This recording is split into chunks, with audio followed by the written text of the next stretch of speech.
Selamat pagi Bapak Ibu dan saudara sekalian dimanapun Anda berada. Berjumpa kembali dalam pelayanan ibadah online Gereja Baptis Indonesia Jeteran Yogyakarta. Pagi ini secara khusus kita akan berbakti memperingati kenaikan Tuhan kita Yesus Kristus ke surga. Tuhan Yesus yang datang dari surga kembali ke surga untuk menyediakan tempat bagi kita di rumah Bapa. Kenaikannya memberikan janji pada kita bahwa Ia akan datang kembali menjemput kita. Haleluya. Mari jemaat sekalian kita siapkan hati dan pikiran kita masuk dalam bait-Nya. Mari kita berdoa dalam hati kita masing-masing sementara instrumen yang akan dimainkan untuk mengantarkan kita masuk dalam bait-Nya.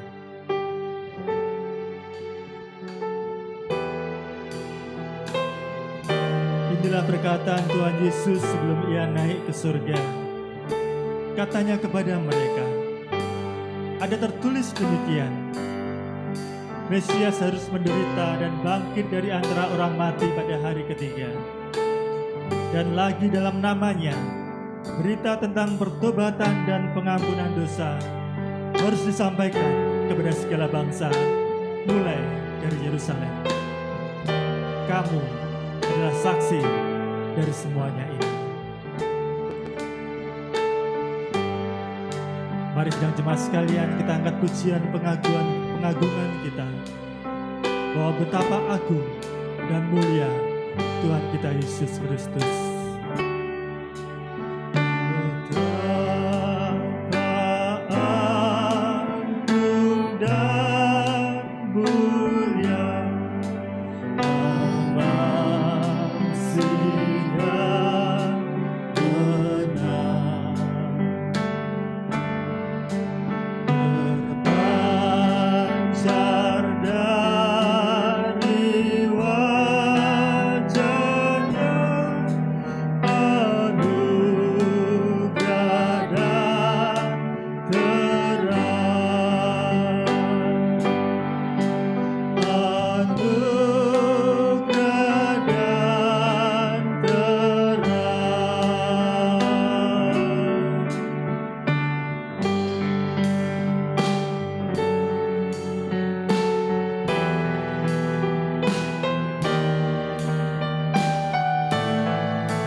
Jemaat, mari kita bersatu hati di dalam doa. Bapa kami yang di surga, pada kesempatan kali ini kami datang untuk memuji dan memuliakan nama-Mu. Di saat kami bersama menyatukan hati kami mohon kepada-Mu ya Tuhan terlebih dahulu, ampunilah kami atas segala dosa kami, segala pelanggaran dan kesalahan kami, kepada sesama kami, terlebih kepada-Mu ya Tuhan. Kepada-Mu kami mohon, ampuni kami, sucikan kami dan kuduskan kami, agar hidup kami layak untuk menerima kebenaran akan firman-Mu, menaikkan pujian dan doa kami. Bapa, urapi dan kuasai setiap kami yang ambil bagian dalam pelayanan, terlebih kepada hamba-Mu yang akan menyampaikan kebenaran firman Tuhan. Bila firman yang akan kami dengar bersama-sama, yang akan disampaikan oleh hamba-Nya, tidak akan berlalu begitu saja, namun boleh tetap tinggal dalam hidup kami, mengubahkan kami, dan setiap kami menjadi lebih taat, lebih setia kepada Engkau. Tuhan, kami mohon bila Roh-Mu yang kudus itu akan hadir di tengah-tengah kami dan berkati bakti kami. Di dalam nama Tuhan Yesus, kami serahkan doa ini. Amin. Semangat yang diberkati Tuhan, sebelum kita dengar bersama firman Tuhan, Yesus pernah berkata, apabila aku ditinggikan dari bumi, aku akan menarik semua orang datang kepadaku. Mari kita siapkan saat kebenaran firman-Nya kita dengar bersama dengan pujian Yesus Kristus Tuhan.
Satu pun yang luput dari karya kasih-Mu yang mulia. Bagi-Mu segala pujian, hormat, kemuliaan.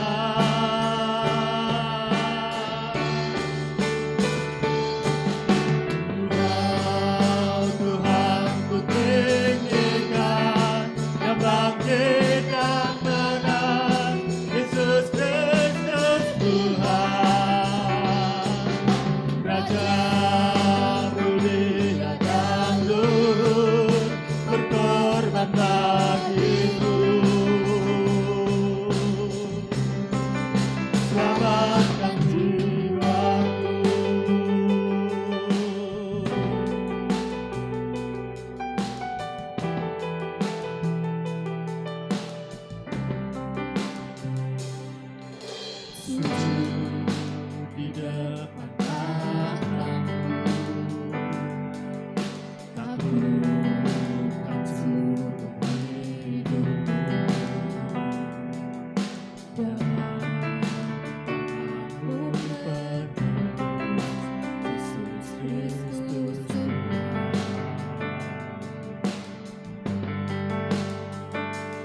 pujian, hormat kemuliaan.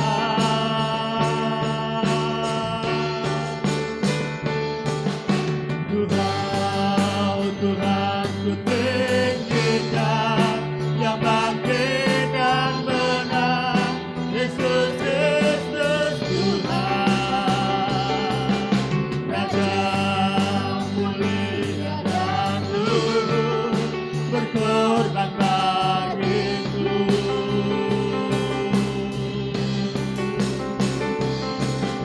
Maka jiwaku memuja, menyembah Sang Raja, Yesus Kristus Tuhan.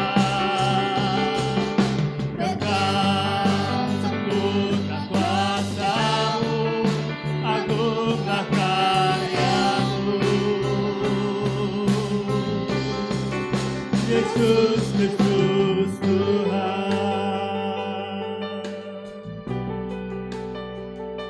Firman Tuhan diambil dari Kisah Para Rasul pasal yang kedua ayat yang ke-32, dikatakan demikian. Yesus inilah yang dibangkitkan Allah, dan tentang hal itu kami semua adalah saksi. Jemaat sekalian, kita buka hati kita untuk terima kebenaran firman-Nya.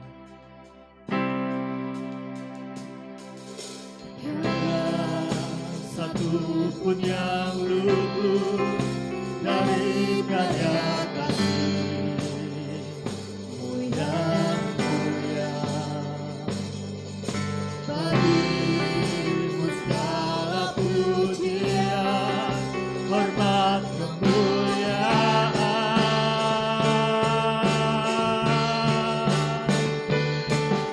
Engkau Tuhan ku tinggikan, yang bangkit dan menang, Yesus Kristus Tuhan. Raja mulia dan luhur, berkorban bagiku.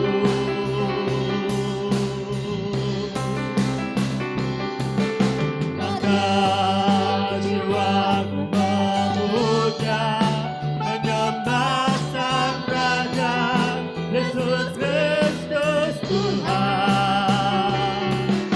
Dengan sempurna kuasa-Mu, agunglah karya-Mu. Yesus Kristus Tuhan. Yesus Kristus Tuhan. Yesus Kristus Tuhan.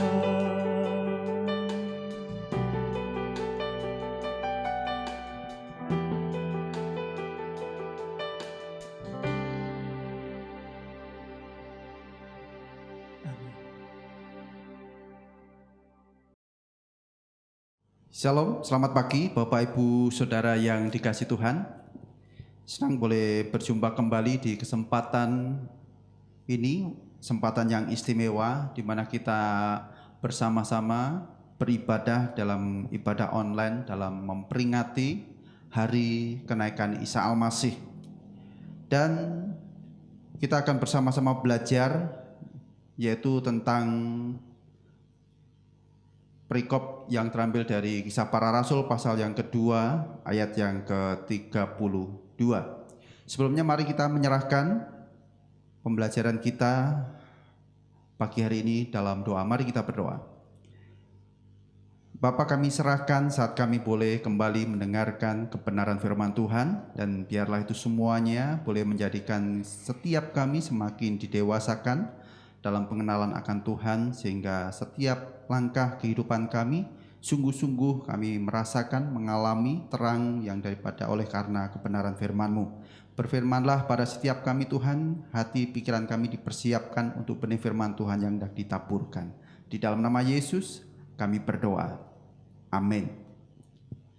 Saudaraku yang dikasihi Tuhan, judul perikop firman Tuhan pada kesempatan hari ini yaitu tentang hal itu kami semua adalah saksi. Tentang hal itu kami semua adalah saksi.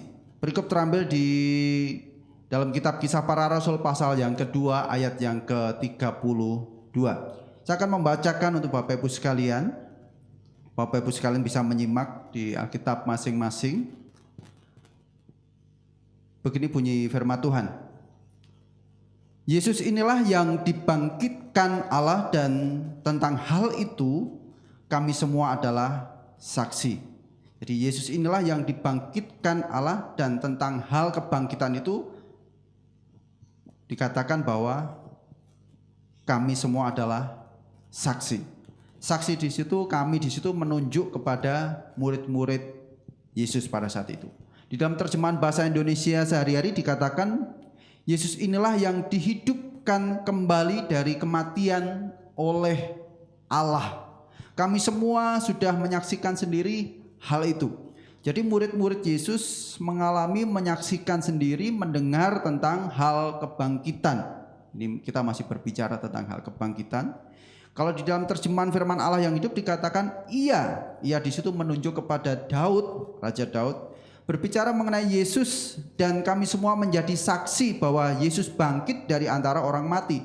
Di sini lebih dalam lagi, yaitu berbicara tentang menjadi saksi berkenaan dengan nubuatan. Bukan hanya sebatas mujizat, perkara-perkara besar yang Yesus lakukan, tetapi di sini berbicara tentang bahwa semua hal yang telah Yesus lakukan, ya, itu semua bagian daripada nubuatan.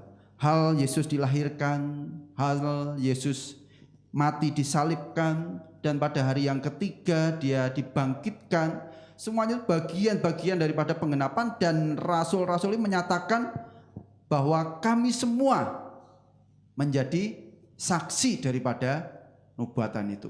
Termasuk dalam hal ini berkenaan dengan hal kenaikan Yesus ke surga. Ada beberapa hal yang penting.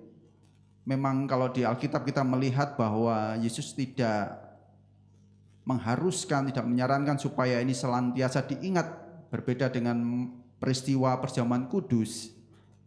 Tetapi ada hal yang penting yang kita mau simak bersama-sama sejak dimulainya Yesus naik ke surga, dan juga ketika Roh Kudus dicurahkan, ada suatu hal yang luar biasa yang hendak kita perhatikan bersama-sama pada kesempatan pagi menjelang siang hari ini. Saudaraku yang dikasihi Tuhan, Yesus telah lahir, kita semuanya telah tahu, dan senantiasa kita peringati dengan hari Natal yang sering kita bersama-sama rayakan setiap tahun, akhir tahunnya. Yesus telah lahir 2020 tahun yang lalu. Yesus telah mati 1987 tahun yang lalu. Yesus telah bangkit di hari yang ketiga setelah kematiannya, dan Yesus menampakkan diri baik kepada masing-masing murid saat itu maupun kepada banyak murid secara bersamaan. Dan dikatakan dalam Kisah Para Rasul itu terus-menerus menampakkan diri, dan dalam menampakkan dirinya Yesus memberitakan hal kerajaan Allah selama 40 hari setelah kebangkitannya.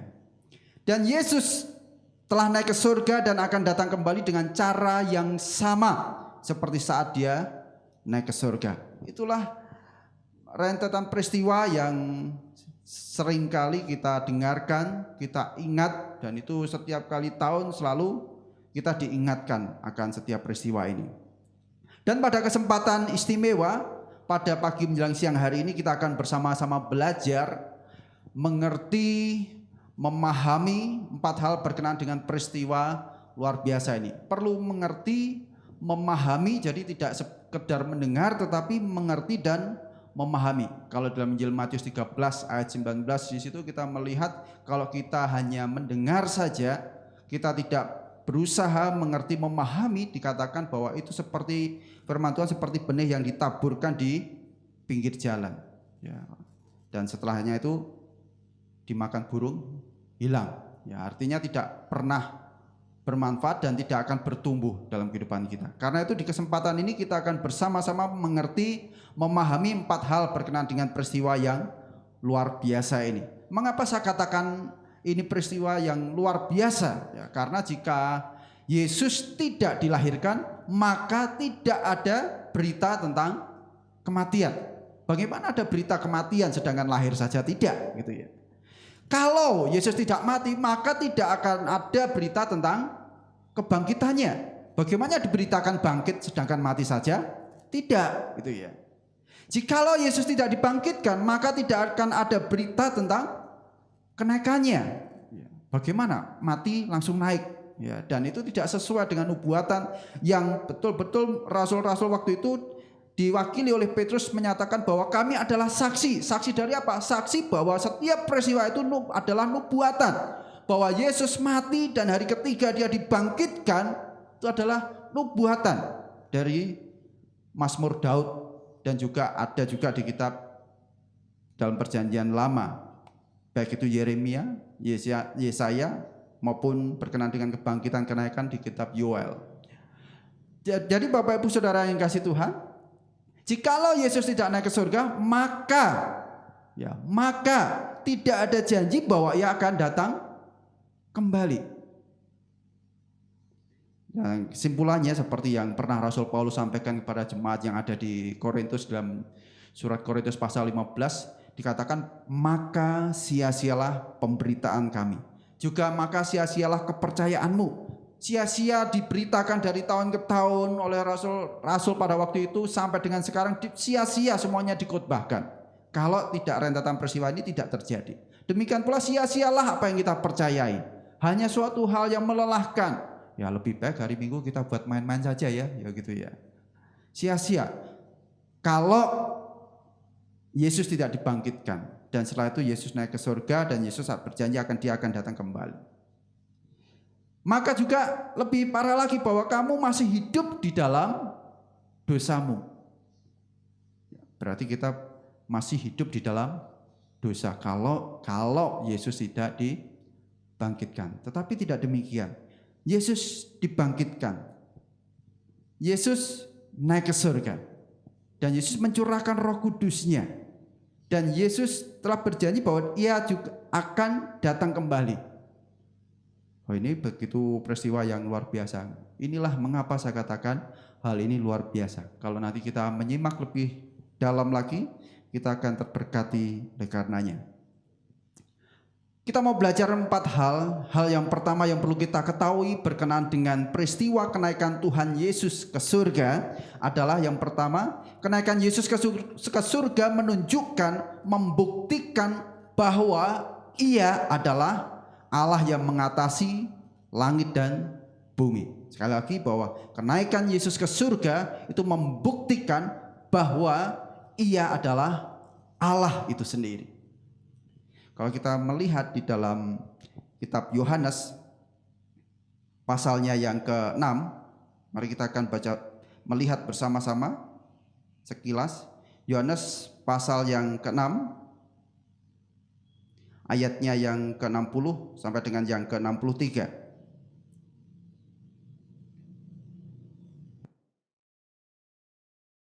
Saya akan membacakan untuk Bapak Ibu sekalian Injil Yohanes pasal 6 ayat 60 sampai dengan 63. Begini bunyi firman Tuhan. Judulnya murid-murid yang mengundurkan diri di Galilea. Sesudah mendengar semuanya itu, banyak dari murid-murid Yesus yang berkata, perkataan ini keras, siapakah yang sanggup mendengarnya? Yesus yang di dalam hatinya tahu bahwa murid-muridnya bersungut-sungut tentang hal itu tentang pemberitaan bahwa Yesus mengatakan bahwa akulah roti hidup, barang siapa makan tidak akan lapar lagi. Ya, dikatakan akulah air hidup, barang siapa minum tidak akan haus lagi. Dan murid-murid mendengar itu suatu hal yang perkataan yang keras. Siapa yang yang sanggup mendengarnya? Dan Yesus mendengar. Yesus tahu itu di dalam hatinya.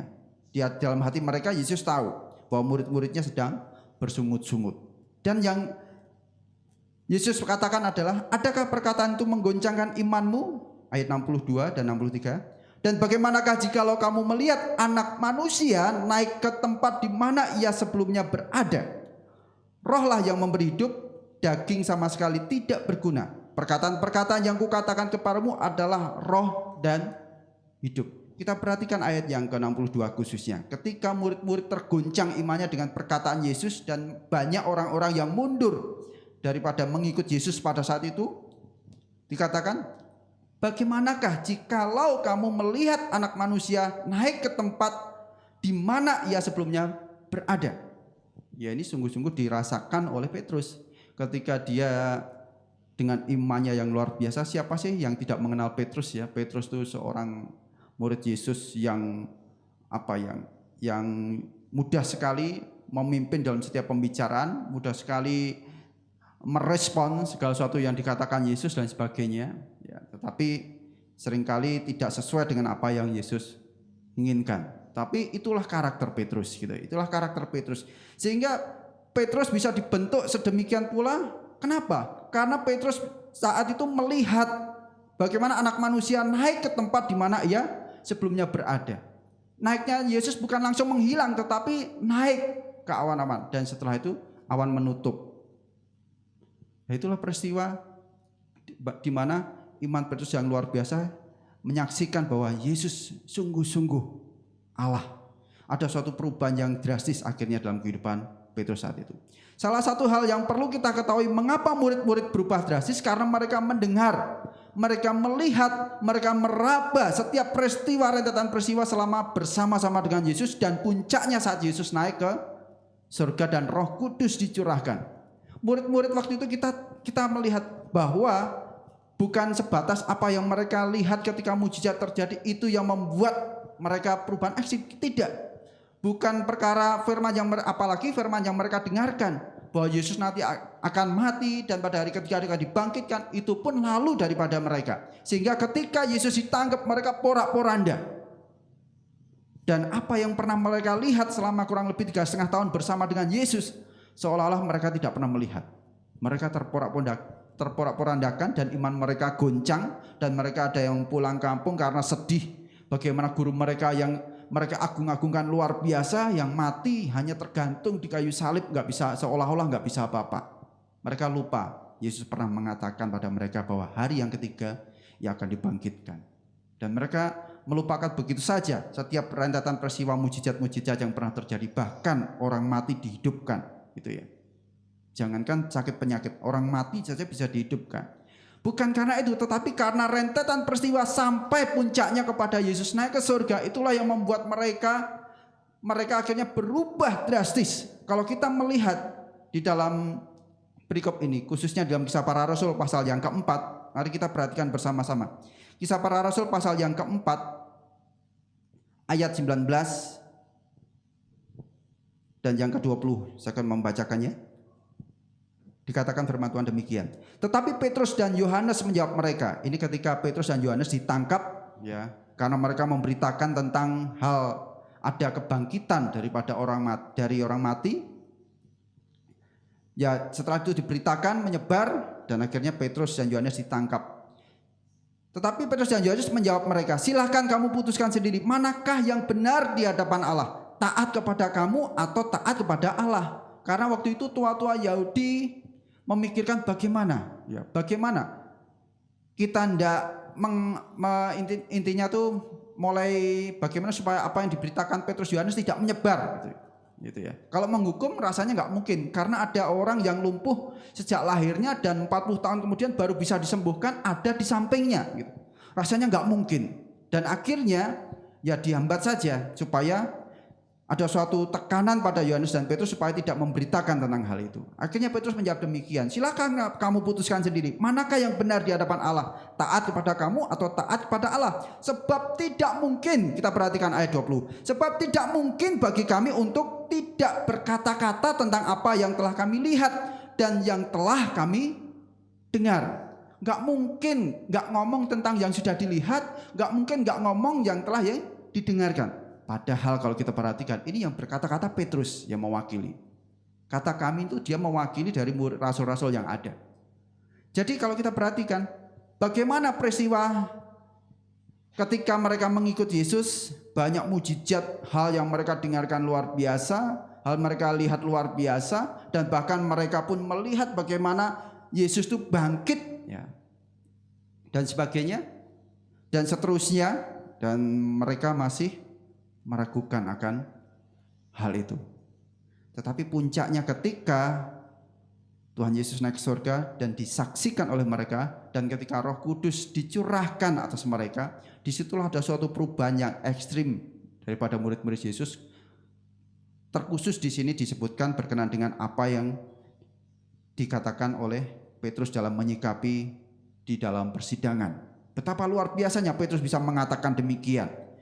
Sampai ngomong, silakan kamu putuskan sendiri, manakah yang benar di hadapan Allah, taat kepada kamu atau taat kepada Allah. Ini berani sekali, suatu keberanian yang luar biasa yang dialami oleh Petrus dan murid-murid Yesus lainnya. Sebab tidak mungkin kami untuk tidak berkata-kata tentang apa yang telah kami lihat dan yang telah kami dengar. Hal keselamatan, ya misalkan kita sendiri misalkan kita tahu bahwa hal yang benar yang akan menyelamatkan bangsa ini, misalkan ya, bangsa ini dari corona adalah ini. Tetapi kita dilarang misalkan. Apa yang akan saudara katakan? Mungkin pun kita akan mengatakan, enggak mungkin kami akan menghambat itu, sedangkan itu yang kami lihat, itu yang kami dengar tentang obat ini bisa menyembuhkan. Kalau dihambatkan mungkin enggak akan bisa terhambat ya, bahkan mati pun yang penting obat itu bisa tersalurkan gitu ya. Demikian pula Petrus ada suatu perubahan ekstrim karena dia melihat rentetan peristiwa, dan di klimaksnya adalah ketika dia melihat bahwa Yesus itu bangkit dan naik. Setelah itu naik ke surga. Itu hal yang luar biasa. Itulah yang membuat perubahan drastis. Bahkan dikatakan bahwa tua-tua orang Yahudi mengatakan bahwa bukankah mereka itu orang-orang Galilea, ketika berkata-kata bahasa asing, di mana banyak di situ orang berkumpul dari berbagai daerah, ya, berbagai kota. Mereka murid-murid Tuhan Yesus itu bisa berkata-kata dengan bahasa mereka masing-masing. Dan mereka heran, bukankah mereka orang-orang Galilea? Bahkan di dalam Kisah Para Rasul pasal 4 ayat 13 dikatakan bahwa mereka tidak terpelajar. Bagaimana bisa? Gitu ya. Itu karena Roh Kudus yang telah dicurahkan, memampukan mereka, membuat mereka berani dalam menyaksikan. Demikian pula Roh Kudus yang Bapak Ibu Saudara terima sampai dengan saat ini. Roh yang sama, gitu ya, roh yang sama. Ya, di dalam perikop pertama ini, dalam kenaikan Yesus ke surga, menunjukkan, membuktikan bahwa ia adalah Allah. Saya tidak akan memaparkan banyak perikop ayat berkenaan dengan poin pertama, namun kita bisa melihat di dalam peristiwa Kisah Para Rasul pasal 1 sampai dengan yang keempat, dari peristiwa menjelang dan pasca Tuhan Yesus naik ke surga dan turunnya Roh Kudus, kita bisa melihat bahwa pola pikir kehidupan murid-murid Yesus yang berubah drastis. Berubah drastis, menjadi berani, menjadi bisa dikatakan dalam tanda kutip nekat iman mereka. Kalau tidak ada pengharapan, hal yang pasti mereka sulit untuk berubah ke situ. Ya, makanya itu kalau orang sudah ada harapan yang pasti kan, apapun bisa dia raih gitu ya. Misalkan Bapak hari ini mendapatkan rumah senilai 3 miliar dan ini bukti-buktinya dan sebagainya. Dan Bapak harus ngasih pajak sekian persen dan nominalnya hanya 2 juta. Nah, walaupun Bapak itu waktu itu nggak punya uang 2 juta, dia akan berupaya. Ada suatu perubahan drastis yang sebelumnya dia nggak mau bekerja, dia hanya leleh, tapi ketika dia mendengar ada suatu harapan yang luar biasa, dia akan kejar itu mati-matian, gitu ya. Sampai dia mau bagaimana caranya supaya dia bisa nebus 2 juta dan dia bisa dapat rumah yang diberikan hadiah senilai 4 miliar itu. Betul enggak pada umumnya manusia seperti itu? Demikian pula kehidupan Rasul saat itu berubah drastis karena mereka tahu, mereka mendengar, selama mereka mengikuti Yesus, mereka mendengar, mereka meraba, mereka tahu sendiri bahwa Yesus bangkit dan mereka melihat Yesus bangkit dan sampai Yesus naik ke surga, bahwa mereka tahu bahwa dia benar-benar Allah. Berbagilah orang yang percaya. Jadi Petrus dan Yohanes waktu itu ditangkap, ditahan. Ya, namun 5.000 orang laki-laki dikatakan dalam Kisah Para Rasul pasal 4 ya. Masih 5.000 orang laki-laki, belum lainnya ya. Belum yang ada istrinya, ada anaknya dan sebagainya.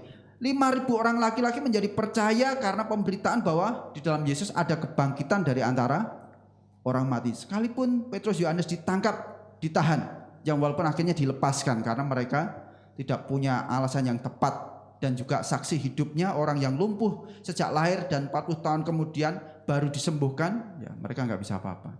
Itu membuktikan perubahan yang drastis dan berdampak karena mereka tahu betul yang mereka lihat, yang mereka dengar, yang mereka betul-betul raba dan bersama-sama dengan mereka selama 3,5 tahun kurang lebihnya, itu adalah betul-betul Yesus yang adalah Allah. Inilah hal yang pertama perlu kita ketahui berkenaan dengan peristiwa kenaikan Tuhan Yesus ke surga, bahwa hal tersebut menunjukkan, membuktikan bahwa Ia adalah Allah. Ini akan berdampak dalam kehidupan kita kalau kita mengenal Yesus lebih dalam lagi. Hal kedua yang perlu kita ketahui berkenaan dengan peristiwa kenaikan Tuhan Yesus ke surga adalah dengan peristiwa kenaikan Tuhan Yesus ke surga, Tuhan memberi mandat untuk menyelesaikan pekerjaannya. Tuhan memberi mandat untuk menyelesaikan pekerjaannya. Siapa yang Tuhan Yesus berikan mandat? Waktu itu adalah murid-muridnya. Di dalam Injil Matius pasal 28 ayat 19-20 dikatakan bahwa supaya kepadaku telah diberikan kuasa baik di surga maupun di bumi. Karena itu pergilah, jadikanlah semua bangsa muridku dan baptiskanlah dan ajarlah mereka melakukan segala sesuatu yang telah kuperintahkan kepadamu. Itu diberikan pada murid-muridnya dan diteruskan dan diajarkan secara berulang-ulang sehingga Injil itu terus berkembang, menyebar sampai dengan saat ini. Kita harus meneruskan tongkat estafet yang tugas dari Bapa untuk menyelamatkan dunia ini. Saudara dan saya punya surat pembebasan itu yang Tuhan percayakan. Kita harus beritakan itu. Ya. Kalau kita melihat dalam Injil Yohanes pasal 20 ayat 21 bagaimana Yesus mengutus kita. Maka kata Yesus sekali lagi di situ dikatakan, Yesus mengatakan damai sejahtera bagi kamu. Wah, awalnya enak. Kalau kita menjumpai kalimat ini awalnya enak. Coba kalau kita perhatikan selanjutnya. Sama seperti Bapa mengutus aku, demikian juga aku mengutus kamu. Yesus mengatakan damai sejahtera bagi kamu. Sama seperti Bapa mengutus aku, demikian juga sekarang aku mengutus kamu. Ini adalah suatu mandat, bukan hal yang mudah, tetapi bukan berarti itu mustahil. Ya, tidak mustahil. Nyatanya kita bisa melihat perubahan yang ekstrim ketika seseorang itu benar-benar mengalami Tuhan dalam hidupnya. Kalau kita mengatakan Pak sulit Pak, Pak ini sulit Pak, berarti kita belum sungguh-sungguh mengenal lebih dalam tentang pribadi Yesus dan karya keselamatannya. Itulah yang membuat murid-murid perubahan ekstrim, dan juga dengan peristiwa kenaikan Tuhan Yesus, Tuhan memberikan mandat untuk menyelesaikan pekerjaannya. Dalam Injil Lukas pasal 10 ayat 16 dikatakan, pergilah, sesungguhnya aku mengutus kamu seperti anak domba. Anak domba di mana? Di tengah-tengah lembu? Ataukah di tengah-tengah apa dan siapa? Dikatakan bahwa sesungguhnya aku mengutus kamu seperti domba di tengah-tengah serigala.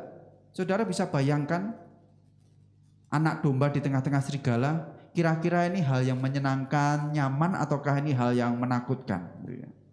Ya kalau itu serigalanya taringnya gak ada gitu ya, tetapi tetap bisa nyakar dan paling gak tetap itu menjadi makanannya. Apalagi dikatakan anak domba. Tapi nasihatnya selanjutnya dikatakan hendaklah kita cerdik dan tulus. Cerdiknya seperti ular dan tulusnya seperti merpati. Itulah.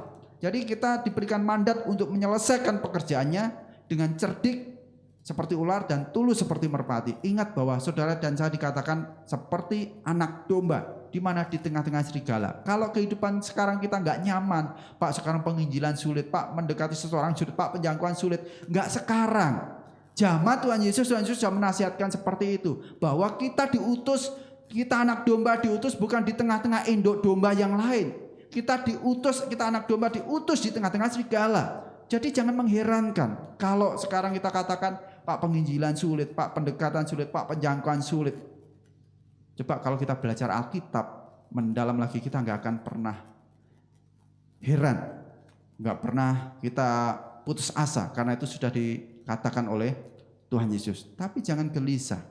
Ketika Tuhan Yesus naik ke surga, Ia mencurahkan Roh Kudus-Nya. Ada suatu perubahan yang ekstrim yang dialami oleh murid-murid Yesus. Dan Roh Kudus itu roh yang sama yang tinggal di dalam Bapak, Ibu, Saudara, dan saya sampai dengan saat ini. Roh yang sama. Ingatlah bahwa firman Tuhan katakan roh yang ada di dalam itu lebih besar daripada roh yang ada di dunia ini. Yang cuma terkadang kita itu tidak percaya diri, kurang beriman bahwa Roh Kudus itu sudah diam di dalam kehidupan saudara dan saya. Buktinya apa Pak? Buktinya saudara dan saya percaya Yesus mengatakan Yesus Tuhan itu. Siapa itu yang mengatakan? Itu Roh Kudus yang memakai saudara. Buktinya apa? Saudara bisa pergi ke gereja. Saudara mau merenungkan firman, mendengarkan firman. Itu sudah Roh Kudus yang menggerakkan. Bukan saudara sendiri. Tidak sedikit orang yang pandai membaca Alkitab tapi dia sulit untuk percaya. Apalagi menerima Yesus sebagai Tuhan dan Juru Selamatnya. Karena itu berbahagialah. Roh yang sama yang telah kita terima untuk menyelesaikan mandat yang telah diberikan kepada murid-muridnya termasuk saudara dan saya pada saat ini. Kalau seseorang mengatakan bahwa dirinya mengasihi Tuhan namun tidak mengasihi sesamanya, itu pembohong atau pembohongan atau manipulasi. Kalau seseorang mengatakan bahwa dirinya mengasihi Tuhan, pasti dia akan mengasihi sesamanya dengan kasih agape, kasih Allah. Kasih Allah yang bagaimana? Kasih Allah yang memikirkan jiwa-jiwa. Kasih Allah yang memikirkan orang lain, bahwa orang lain di dalam ketawa mereka, di dalam kesuksesan mereka, kalau mereka belum percaya Yesus, ya, ingat bahwa mereka hidup di dalam kungkuman dosa. Kalau sewaktu itu mereka dipanggil Tuhan, yang menjadi pertanyaan, bagaimana dan di mana mereka? Gitu ya. Ataukah kita mau menyatakan, ya Pak, ya salah mereka saja, yang penting aku percaya Yesus.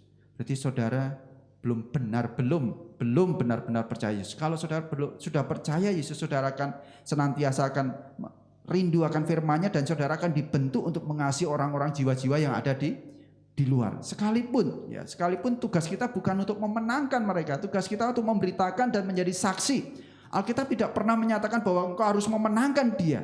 Memenangkan itu pekerjaannya Roh Kudus, job deskripsinya Roh Kudus ya. Kalau kita hanya memberitakan, menjadi saksi, dan Roh Kudus pakai kita untuk itu. Karena itu miliki kasih yang ada pada Bapa, kasih yang agape, kasih yang mencintai, mengasihi jiwa-jiwa terhilang. Ini yang harus dimiliki gereja-gereja. Saat ini harus kita terus tumbuhkan jiwa misi ini. Miliki kasih seperti yang dimiliki oleh Bapa.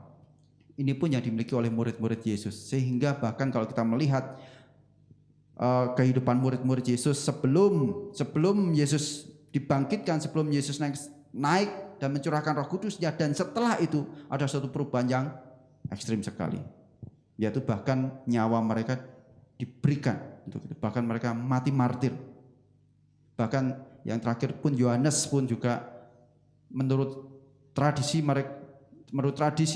bahwa Yohanes dihukum di penggorengan, namun karena tidak mati akhirnya dibuang ke pulau Patmos sebagai penjahat politik dan sebagainya.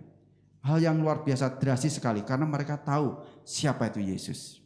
Yang ketiga, kenaikan Yesus ke surga menyediakan tempat bagi orang yang percaya. Dalam Yohanes 14 ayat ketiga dikatakan, dan apabila aku telah pergi ke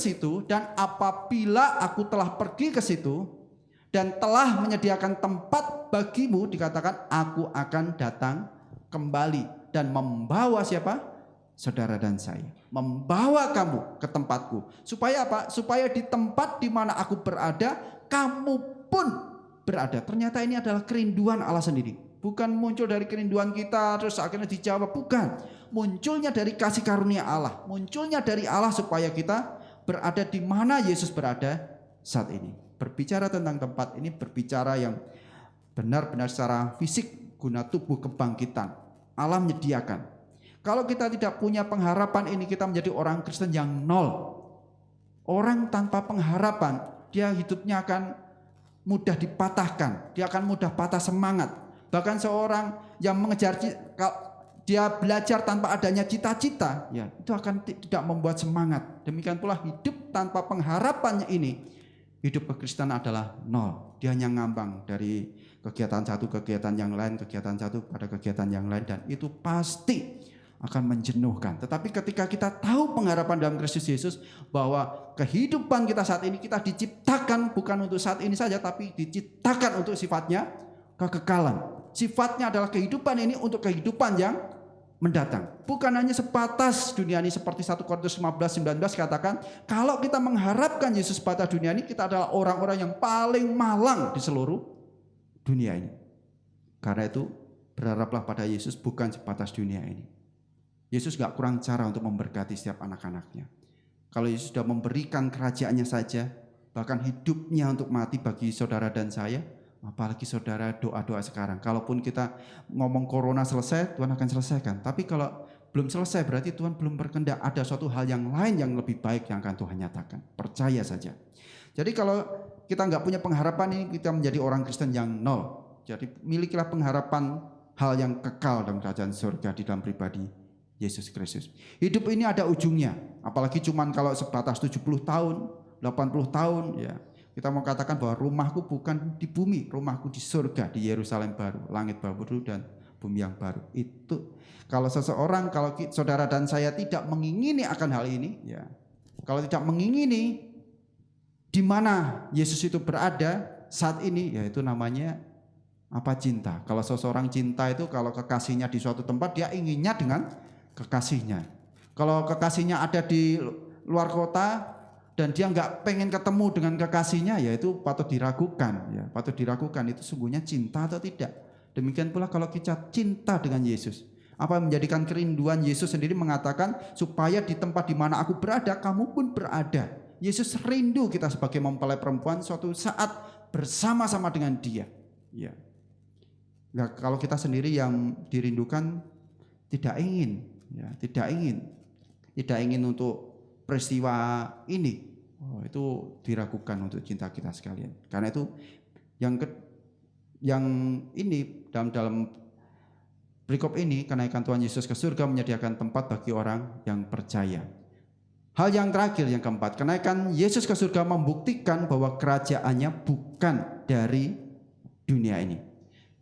Kerajaannya bukan dari dunia ini. Kerajaanku bukan di dunia ini.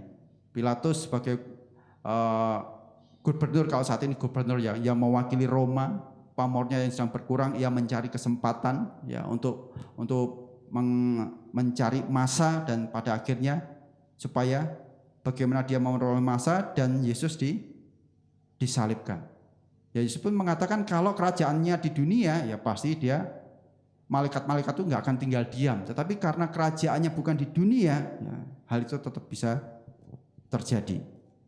Dikatakan di dalam Injil Yohanes pasal 18:36, jawab Yesus, kerajaanku bukan dari dunia ini. Jika kerajaanku dari dunia ini, dikatakan di situ pasti hamba-hambaku telah melawan supaya aku jangan diserahkan kepada orang-orang Yahudi, akan tetapi kerajaanku bukan dari sini. Kenaikan Tuhan Yesus ke surga membuktikan bahwa kerajaannya bukan dari dunia ini. Demikian pula Bapak Ibu Saudara dan saya di dalam Injil Yohanes 15 ayat 19 dikatakan bahwa sekiranya kamu dari dunia, tentulah dunia mengasihi kamu sebagai miliknya. Tentulah kita akan nyaman gitu.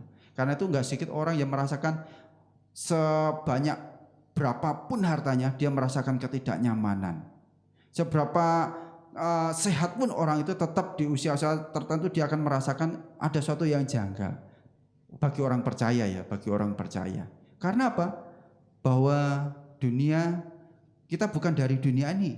Kalau kita dari dunia ini, firman Tuhan katakan dalam Injil Yohanes 15:19 katakan bahwa dunia mengasihi kamu sebagai miliknya. Kalau kita dari dunia ini.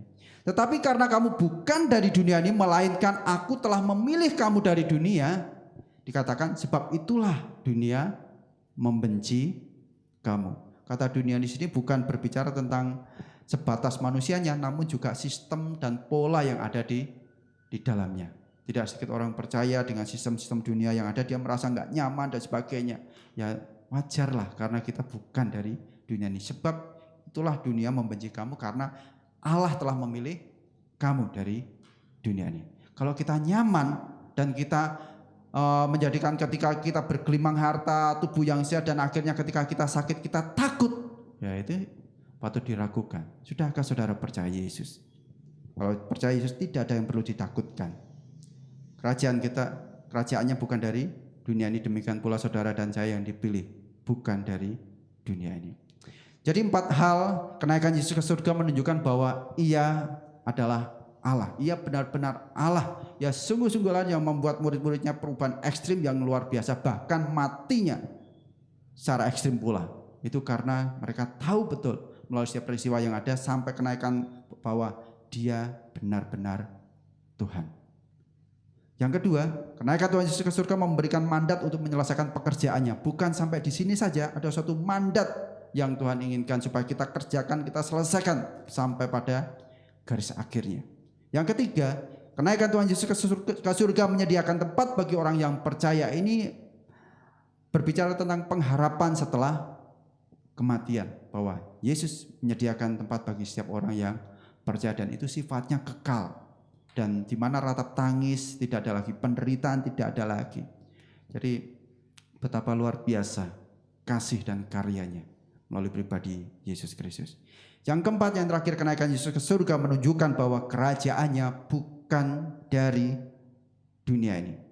Untuk yang kita terapkan bersama-sama, karena kita telah mendapatkan kesaksian bahwa Yesus itulah anak Allah yang telah lahir, yang telah mati, yang telah bangkit dan naik ke surga untuk menyediakan tempat bagi saudara dan saya, bagi setiap orang yang percaya dan yang akan datang pada kali yang kedua untuk menjadi hakim dan menjemput setiap umat kepunyaannya yang memberikan pengharapan kekal. Karena itu sudah seharusnya pertanyaan dalam Kisah Para Rasul pasal 2 ayat 37 pada orang-orang yang mendengar khotbah dari pernyataan penjelasan Petrus berkenaan dengan adanya kebangkitan setelah kematian, ya, harusnya pertanyaan yang sama, apakah yang harus kami perbuat? Ya, kalau kita sudah diperdengarkan, seusia kita percaya, kita sering diperdengarkan bahwa Yesus dilahirkan, Yesus telah mati, Yesus telah bangkit, Yesus naik ke surga, Yesus mencurahkan Roh Kudusnya, dan Yesus akan berjanji akan datang kedua kalinya. Harusnya ini muncul dalam benak kita. Terus apa yang harus kami perbuat?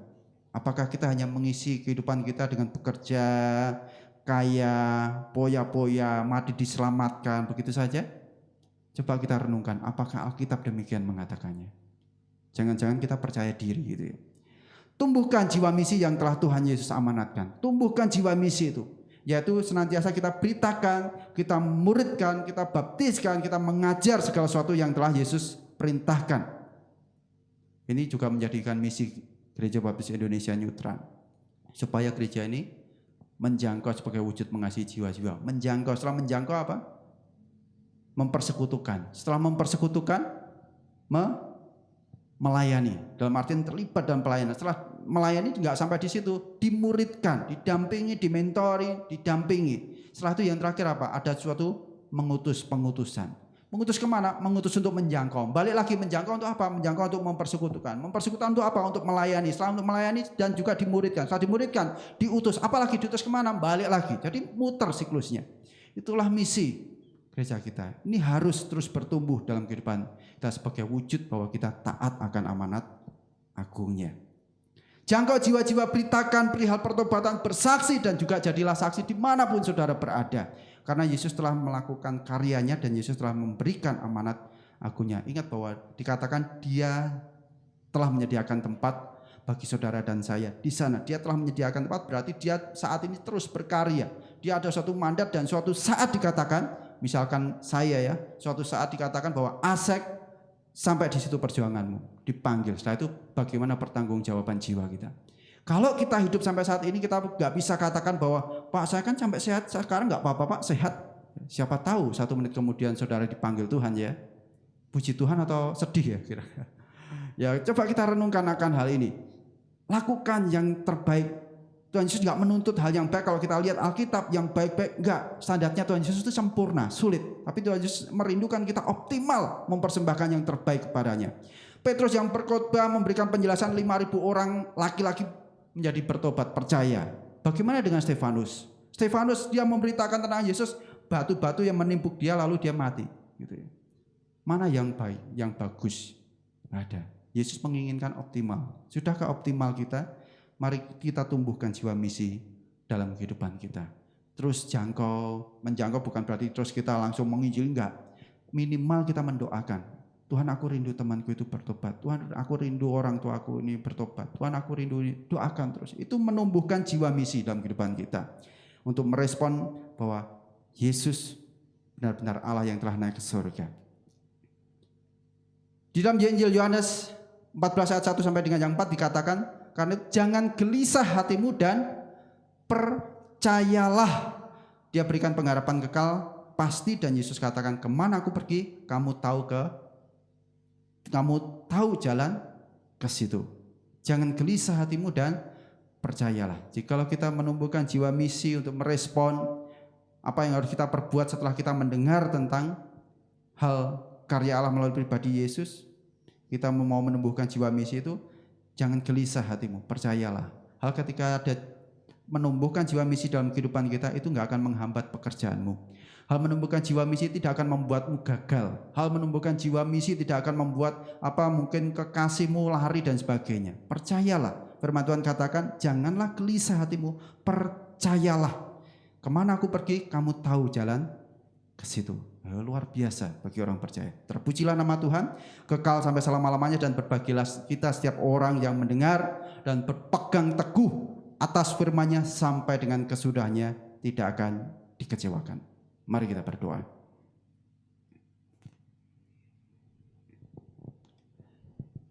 Bapa,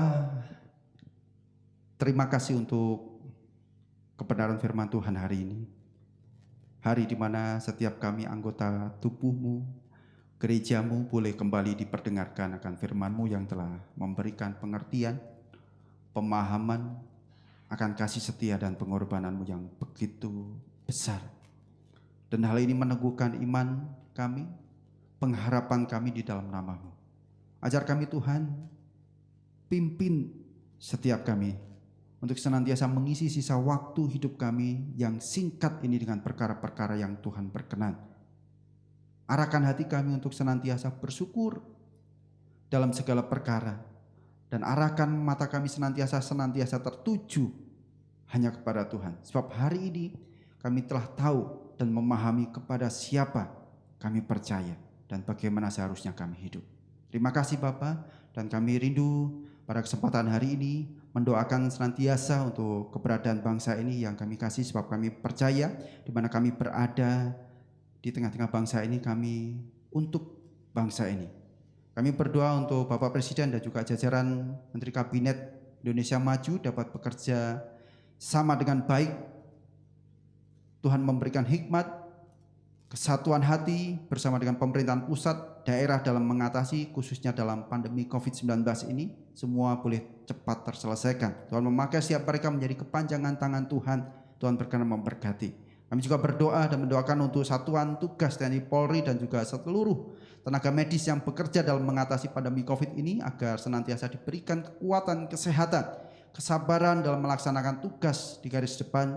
Sekalipun peristiwa ini belum juga usai, namun kami percaya Tuhan berikan kekuatan, berikan senantiasa kesehatan atas setiap mereka. Demikian pula kami berdoa dan mendoakan supaya Tuhan melindungi seluruh rakyat Indonesia dan memberikan hikmat agar bersedia mengikuti setiap himbauan protokol untuk memutus rantai pandemi ini. Kami percaya Tuhan memakai dan Tuhan memberikan hikmat-Mu atas bangsa ini. Demikian pula kami berdoa dan mendoakan untuk kebijakan PSBB di beberapa daerah, khususnya kota-kota besar, semuanya boleh berjalan dengan baik, sehingga boleh juga mendukung dalam proses mempercepat pandemi COVID ini cepat berlalu. Demikian pula doa kami untuk setiap keluarga, baik itu yang positif PDP maupun ODP maupun pasien yang positif terinfeksi. Tuhan memberkati untuk pemulihan mereka. Demikian pula lingkungan di mana mereka beraktivitas dan hidup. Kami percaya Tuhan berkenan memberkati dan memberikan pemahaman masyarakat sekitar supaya keberadaan mereka tetap boleh diterima, karena setiap hal yang mereka alami adalah suatu hal yang musibah yang Tuhan izinkan. Tuhan tolong supaya semua Tuhan berikan kekuatan dan juga penghiburan. Demikian pula kami juga berdoa untuk setiap kebutuhan alat pelindung diri, APD bagi tenaga medis. Kiranya semua kalangan tergerak untuk saling menolong menyediakan peralatan ini, sehingga kebutuhan tercukupi di klinik maupun di rumah sakit dimanapun Tuhan percayakan ada di tengah-tengah bangsa ini. Kami juga berdoa mendoakan untuk perekonomian bangsa ini Tuhan, yang terimbas, terdampak pada pekerjaan usaha di segala bidang. Tuhan memberkati bangsa ini, dan kami percaya ini semuanya akan berakhir. Kami percaya bahwa segala sesuatu yang Tuhan izinkan terjadi tidak akan pernah mencelakakan setiap anak-anak-Mu. Demikian pula keberadaan bangsa ini. Kami percaya ada rancangan Tuhan yang indah yang sedang Tuhan kerjakan.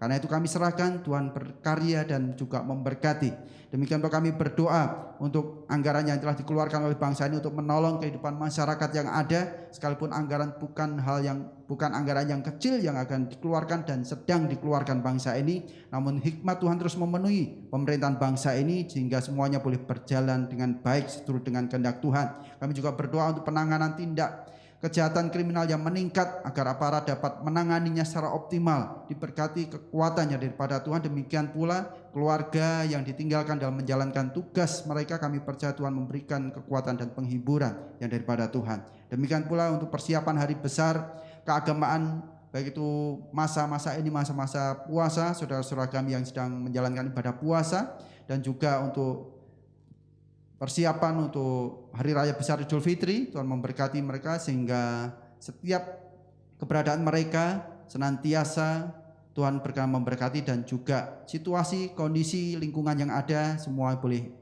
aman dan juga kondusif. Kami juga mendoakan Tuhan, kami mensyukuri untuk gereja di mana kami boleh bergabung dan bersama-sama melayani sebagai anggota tubuh Kristus untuk menjalankan visi untuk menjadi gereja baptis Indonesia yang memiliki pikiran dan juga perasaan Kristus. Demikian pula misi untuk menjangkau, untuk mempersekutakan, melayani, dan juga untuk memuridkan serta dalam pengutusan. Tuhan memberkati panitia perancang dan juga setiap sidang jemaat Tuhan yang ada. Kami percaya Tuhan berkarya dan memberkati senantiasa. Kami berdoa agar pewartaan Injil tetap dapat diberitakan melalui setiap sidang jemaat di rumah, dan juga kesaksian hidup mereka dimanapun mereka berada, dan juga gerejamu dengan memancarkan kasih Tuhan secara nyata bagi orang-orang yang belum percaya khususnya. Disempurnakan dalam pengenalan akan Tuhan, dan sehingga kami dapat memahami bagaimana seharusnya kami hidup dan yang mewujudkan ketaatan kami kepada Tuhan. Diberkati oleh Tuhan. Kami juga berdoa dan mendoakan untuk setiap kegiatan ibadah persekutuan sementara ini yang kami lakukan secara online atau di rumah masing-masing. Demikian pula kami mendoakan untuk tim kreatif yang mempersiapkan semua peralatan, perlengkapan, dan juga setiap SDM yang ada diberkati kesehatan.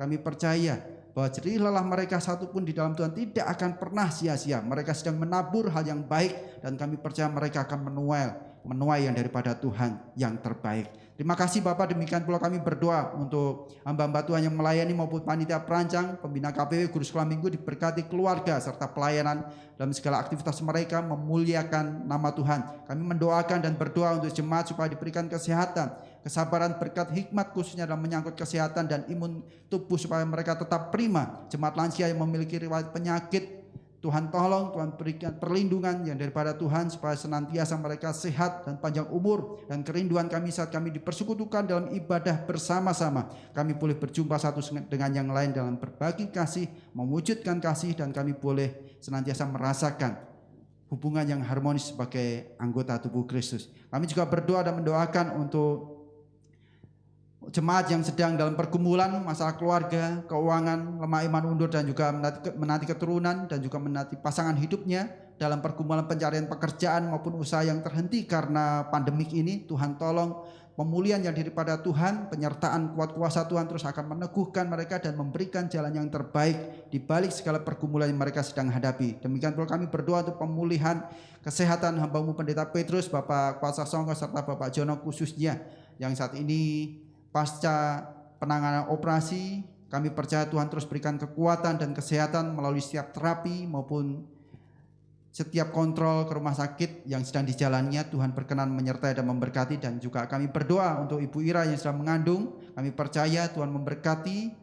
Demikian pula bayi yang ada dalam kandungannya sampai pada harinya anak ini boleh dilahirkan dengan tidak kurang suatu apapun. Diberkatilah keluarga Bapak Dias ini. Demikian pula kami juga berdoa mendoakan untuk para janda, duda lansia, dan juga anak-anak sekolah minggu, dan juga kaum muda yang sedang melanjutkan perkuliahannya, yang untuk sementara ini secara online. Tuhan memberkati mereka dengan kemampuan pikiran yang daripada Tuhan. Demikian pula untuk pembelajaran mereka, kebutuhan mereka Tuhan cukupkan dan Tuhan berkati. Demikian pula untuk kaum muda yang saat ini berada di kampung halaman mereka masing-masing, Tuhan berkati sehingga saat kembali ke tempat ini tidak kurang suatu apapun hal yang baik yang daripada Tuhan Yesus Kristus. Kami mendoakan untuk rekan-rekan kami kaum muda di tempat ini yang masih bersama-sama di tempat ini di Jogja, khususnya di GPI Nyutran, kami percaya Tuhan memberkati mereka, kerinduan mereka, doa mereka, baik untuk saudara mereka yang ada di kampung halaman, orang tua mereka, terus Tuhan berkati dengan kesehatan, kekuatannya daripada Tuhan. Kami percaya penyertaan Tuhan nyata atas kesetiaan, ketaatan mereka kepada Tuhan diberkati oleh Tuhan. Kami mendoakan untuk pertumbuhan jemaat baik yang ada di sini maupun yang ada di Giripurwo, keluarga hamba-Mu Bapak Nana Widiatmanto, demikian pula untuk jemaat yang ada di Giripurwo, dan setiap perkembangan pertumbuhannya senantiasa boleh dirasakan, boleh kami saksikan bahwa Tuhan Yesus campur tangan dan memberkati. Kami berdoa untuk penyusunan setiap program anggaran perancang di tahun 2020-2021 yang sempat terbengkalai namun tidak menghambat untuk kami bersama-sama bersinergi melayani pekerjaan Tuhan yang ada di GPI Nyutran. Tuhan berkenan memberkati panitia perancang tetap bersinergi di dalam Tuhan. Demikian pula kami mendoakan untuk setiap keluarga kami masing-masing, apapun yang saat ini kami pergumulkan, kami percaya bahwa Engkau adalah Yesus Kristus, Allah dan Tuhan Juru Selamat kami yang hidup, Allah yang telah bangkit, Allah yang telah naik ke surga, dan Engkau lah yang sungguh-sungguh Allah, dan tidak ada satu hal pun yang membuat kami khawatir dalam setiap pergumulan hidup kami. Karena itu kami serahkan semuanya ke dalam tangan kuasa Tuhan. Tuhan campur tangan dan memberkati di dalam nama Yesus. Kami mendoakan dan turut mengucap syukur untuk rekan kami, saudara kami yang bertambah angka usianya pada hari Kamis yang lalu pada 14 Mei untuk Ibu Kartini Mulyono. Demikian pula Tuhan tambahkan angka usia untuk Ibu Esther Samini pada hari Jumat yang lalu pada tanggal 15 Mei. Demikian pula pada hari Minggu kemarin 17 Mei Bapak Mulyono dan juga Ibu Kristianti yang ada di Jayanegaraan. Tuhan berkenan memberkati panjang umur dan kesehatan, keberhasilan dalam setiap segala aktivitas pekerjaan mereka senantiasa diberkati oleh Tuhan, dan juga anak, menantu, pasangan hidup, keluarga diberkati oleh Tuhan. Kami juga serahkan apapun saat ini yang menjadi pergumulan kami, saat ini kami percaya Tuhan hadir di tengah-tengah kami melalui ibadah online pagi menjelang siang hari ini, sehingga firman-Mu sungguh-sungguh menjadikan rema dalam hidup kami dan hidup kami diberkati oleh karenanya. Terima kasih Bapa di surga, Bapak Ibu Saudara yang kasih Tuhan, kembalilah dalam segala aktivitas bersama-sama dengan keluarga dan orang-orang di sekitar-Mu, bersaksilah tentang cinta kasih setia Allah dalam Kristus Yesus Tuhan, dan jadilah seperti yang Engkau imani, sebab Engkau tahu bahwa Tuhan telah sedang dan senantiasa memberkati, melindungi, menyinari engkau dengan wajahnya dan memberikan engkau kasih karunia. Tuhan menghadapkan wajahnya dan memberikan kepadamu damai sejahtera dari hari ini sampai Maranatha Tuhan Yesus datang kedua kalinya. Kami terima berkat-Mu di dalam rahmat berkat Allah Bapa, Putra dan Roh Kudus kami berdoa. Haleluya. Amin. Selamat hari kenaikan Isa Al-Masih. Tuhan Yesus memberkati.